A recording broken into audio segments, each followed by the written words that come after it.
This is day 329, a note on case studies. I have sat through more than one PowerPoint presentation in my lifetime. Based on the number of meetings in my calendar, sales presentations, and business reviews, I've averaged at least 4 per week for my career. That means I have had the pleasure of sitting through at least 5,000 PowerPoint presentations. So I have many observations on this topic, but one that I would like to point out on this is the note of the overuse and abuse of the concept of a case study. How many people have participated in an actual case study? I've had that opportunity a few times in my career. A case study is when a company invests significant time, money, and resources to validate a concept against a real-world scenario and then present the results. A case study is an in-depth analysis of a particular situation, event, individual, or group over some time. It's used primarily in research, business, and education to explore how theories or concepts apply to real-world scenarios.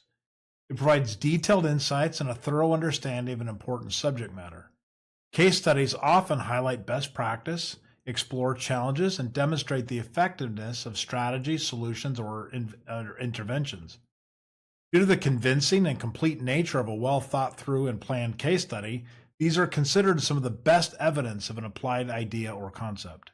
It is no small wonder that salespeople have learned to use the phrase case study when describing work their company has previously performed. It certainly sounds more credible. Here are some examples of the work we have done, they will say, as they browse a few slides. They might even have a few phrases like problem statement in the slide to make it seem official. These are not case studies at all. These are just examples of work they have done in the past. Calling them a case study is an appeal to logical credibility that in reality makes the presenter look a little foolish. So we have established that a real case study will have a clearly defined problem statement. That is usually what is needed for any research to be justified. Usually the case study is launched to validate a hypothesis. We have a problem, and the theory is that if we can do the following, we can find a solution. A case study is not usually conclusive evidence, but it is the best you can do to resolve a particular problem with a practical application of a theory or a practice. However, more than the problem statement is needed, and any real case study must have a proposed methodology. When you define a problem, you typically have an objective to solve, or at least achieve some measurable results that will help validate a hypothesis. This is accomplished with a methodology. There are many ways to solve a problem, but the most common is to define an approach such as interviews, surveys, observation, or document analysis. That data is then collected with tools or processes or other mechanisms. The analysis is performed on the resulting data set to resolve the original question and the purpose of the case study. Have you ever noticed that the PowerPoint case study you're looking at has yet to have any objective or measurable data points? It might have some highly subjective claims, such as the client experienced 100% improvement in efficiency. This is questionable because the sales and marketing team usually makes it up.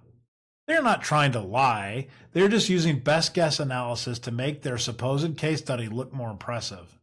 Instinctively knowing the truth, an actual case study would have a methodology with measurable results included.